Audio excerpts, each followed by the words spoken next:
بصوا يا حبايبي، ما شاء الله عملت كميه قد ايه من كيلو سكر، داخله على 2 كيلو. لان اي حاجه بتحطها في الحلاوه ديت مش بتخسي، يعني اللي انت بتحطيه بتلاقيه لو جرام بيبان. بصوا ما شاء الله المطه بتاعتها، اوريكم المطه بتاعتها اهي، شايفين؟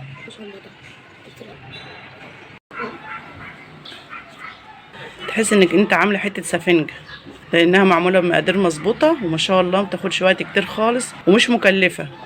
ما شاء الله شايفين؟ اهم حاجه تمشي على المقادير وهتطلع معاك ان شاء الله مظبوطه من اول مره. يلا ندخل الفيديو ونشوف الطريقه يا حبايبي. اول حاجه يا حبايبي هنحط الحله على النار كده.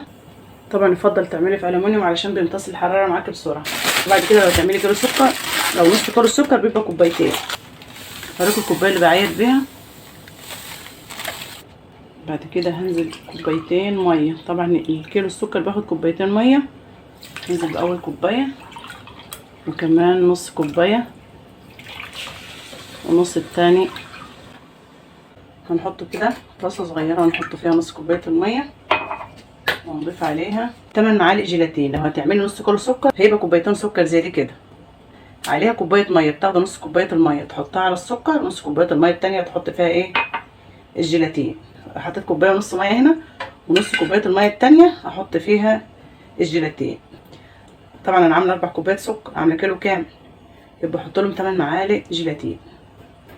4 5 6 7 8. الجيلاتين دي حبايبي موجوده عند العطارين، لو عايزه ب10 بتاخدي، لو عايزه ب20 بتاخدي، لو عايزه كيلو متغلف كده بتاخدي. انا كنت جايبه كيلو مغلف على بعضه ب140 جنيه. نقلب الجيلاتين كده وامسك في بعض دلوقتي، ارفعه على النار. بس انا غلطت غلطه هنا بقى، عشان انا متعوده دايما بعمل كوبايتين سكر، فحطيت كوبايه ونص ميه. كان المفروض حطيت كوبايه ميه هنا وكوبايه ميه على الجيلاتين، عشان الجيلاتين 8 معالق، فمحتاج كوبايه كامله. بس يلا انا هحط كمان نص كوبايه ميه، ونص كوبايه ميه كمان عادي اهي، مش هتعمل حاجه. انا مجربه قبل كده، لما بلاقي الجيلاتين بيشرب منه ميه بضيف ميه عادي، مش بيبوظ الحلاوه معاكي ولا بيعمل اي مشاكل. هو بيخلي الحلاوه معاكي خفيفه، يعني من زود الميه بتخلي الحلاوه ايه، خفيفه معاكي كده، ومفيهاش سكر كتير. كده على جنب، ارفعه على النار دلوقتي يسيح في بعض خالص. هضيف هنا بقى 4 معالق عسل جلوكوز.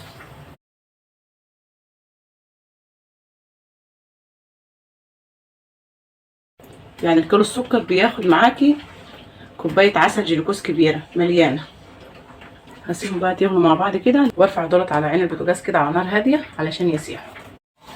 بصوا يا حبايبي، حبيت بس ايه اوريكم ان الجيلاتين بيسيح اول ما تحطوه على النار.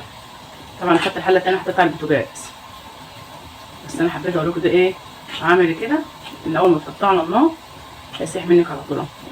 اول ما يبدا في الغليان بقى هننزله على طول في البول ونضرب فيه بالمضرب. طبعا الحلاوه ديت ما ينفعش فيها غير المضرب الكهربائي، يعني ما ينفعش مضرب يدوي ولا حاجات من دي خالص. بدا يفك خالص اهو. احط عليه الفانيليا كده عشان الريحه بتاعته بس، نديله تقليبه صغيره كده. وبعد كده نجيب المضرب بتاعنا، اول ما تنزلي بالجيلاتين كده هتلاقيه فك من بعضه كده، تضربه على طول. طبعا لو عندك بوله ستانلس يبقى افضل، عشان البلاستيك اصلا غلط ان تحط فيه حاجه سخنه، بس ما عنديش بصراحه، يعني ربنا يحفظ ويسلم بقى وخلاص. خليه يغلي قدامنا كده، هسيبه يغلي بقى زي دقيقتين كده، وبعد كده هختبر. على ما يغلي بقى هضرب الجيلاتين في بعضه كده.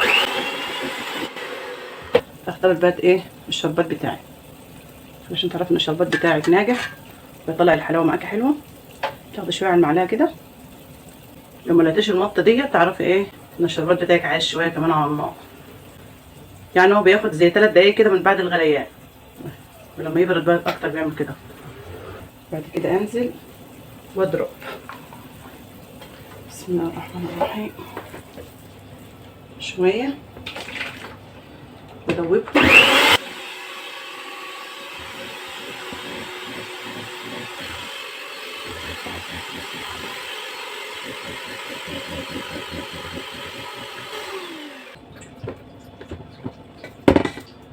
من اسهل الحلويات اللي ممكن تعمليها، واجمل الحلويات برضه والله.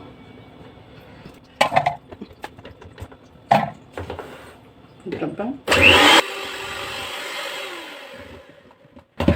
بصوا بصوا يا حبايبي، بتفضلوا تضربوا بقى لحد ما تلاقي القوام بدأ يتقل. هودي بقى الحلاوه دي بنتي تضرب فيها لحد ما تتماسك في بعضها كده، واجيبها لكم تاني تشوفوها. على هي ما تضربها اكون ايه عملت الصينيه معاكم اللي هنصب فيها الخليط. جبت الصينيه اللي هصب فيها اهو، حط بس فيها شويه زيت كده، وادهنها دهنه صغيره كده. اهم حاجه من الجوانب عشان لما تيجي تطلعيها تطلع معاكي بسهوله. كده جوزة الهند الناعمه، يعني لو عندي جوزة هند خشنه تضربها في الطحان. حطي طبقه جوزة هند حلوه عشان ما تلزقش منك. وكده كده جوزة الهند الزياده دي كلها هنستعملها، يعني الجوانب بس يبقى فيها جوزة هند بسيطه كده. طبعا لو عايزين تحطوا زبيب حطوا، بس عيالي طلبوها مني المره دي بدون ايه زبيب. انتوا لو حابين الزبيب بعد ما تحطوا جوز الهند هتحطوا شويه زبيب كمان قبل ما تصب. جبت الخليط اهو،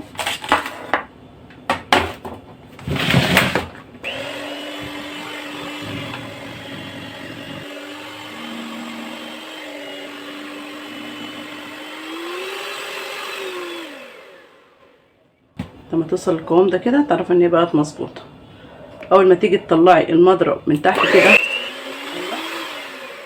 بتلاقي الحلاوه بدات تلف عليه من هنا كده وبتنزلش بصعوبه، تعرف ان الخليط بتاعك ايه مظبوط.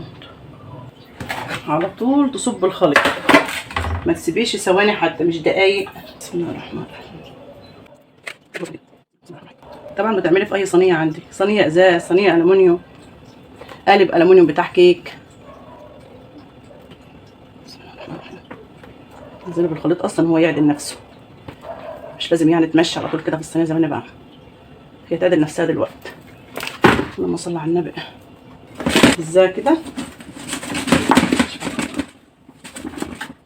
وبعد كده على طول بتنزلي عليها بالزبيب وجوز الهند.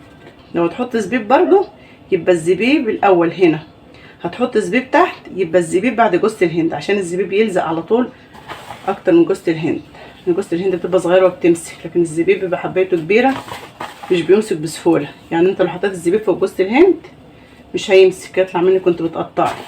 ولو حطيت الزبيب في ارضيه الصينيه وبعدين حطيته جوز الهند برضو مش هيمسك.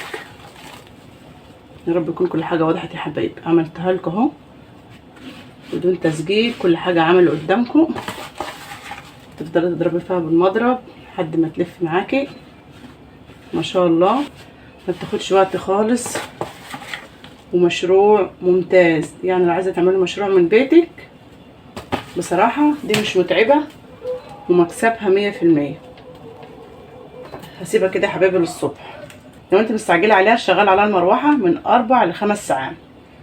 لو مش مستعجله سيبها للصبح كده في البلكونه او في مكان فيه تهويه، والصبح ان شاء الله تقطعيها تلاقيها حلوه خالص. نتقابل الصبح باذن الله.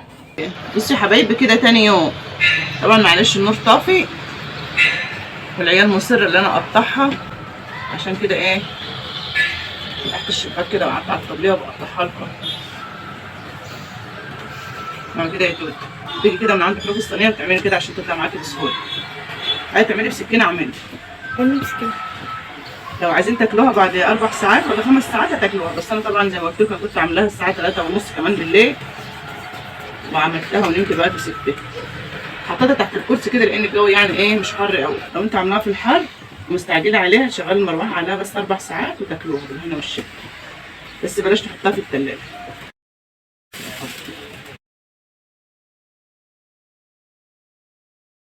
بتجيبي سكينه حاميه بقى وتدهنيها زيت وتقطعي وتعملي بقى القطع اللي انت عايزاها.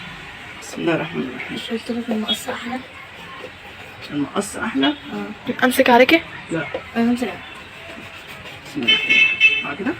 لا ما تدخلهاش قوي كده. نرجع ايه؟ خلاص انت عملتها بالطول بس مالك بقى. بتقولي ازاي؟ كده كده؟ وعيد السكينه عامله عند الاثنين.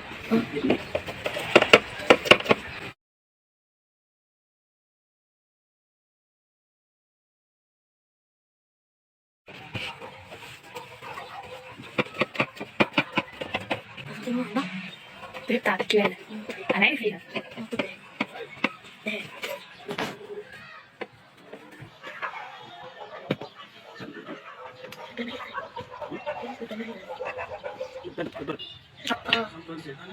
بصوا بقى يا حبايبي، ممكن تعملي القطعه دي، ممكن تعملي القطعه دي، ممكن تعملي قطع صغيره. طبعا لو انت هتبيعي وعاملاها مشروع هتعملها قطع صغيره كده، عشان مثلا لو في محل خاتم وعايز يبيعها القطعه، هيبيع القطعه دي ب 3 جنيه مثلا. طبعا بعد ما بتقطعيها تمسكيها بجوز الهند كده وتعمليها كده من الجوانب عشان ما تلزقش كده. بصوا يا حبايبي، ما شاء الله عملت كميه قد ايه من كيلو سكر، داخله على 2 كيلو. لان اي حاجه بتحطها في الحلاوه ديت مش بتخسيه، يعني اللي انت بتحطيه بتلاقيه لو جرام بيبان. طبعا انا حاطه ميه وحاطه عسل جلوكوز وحاطه جوز الهند والحاجات دي كلها، ايه، جوز النعام. مشروع مربح جدا والله يا حبايبي، مكسبه 100%، وربنا يحسن ما بين ايديكم. بصوا ما شاء الله المطه بتاعتها، اوريكم المطه بتاعتها اهي، شايفين ما شاء الله. وكده خلصنا الحلاوه القشطه يا حبايبي، من اجمل الحلويات اللي ممكن تعملها لاولادك او حد جاي لك او رايحه زياره لحد، مش هتاخد منك وقت كتير وتطلع معاك ان شاء الله مظبوطه. يا رب يكون الفيديو عجبكم، وتنسوش اللايك والشير والاشتراك بالقناه. مع الف سلامه يا حبايبي.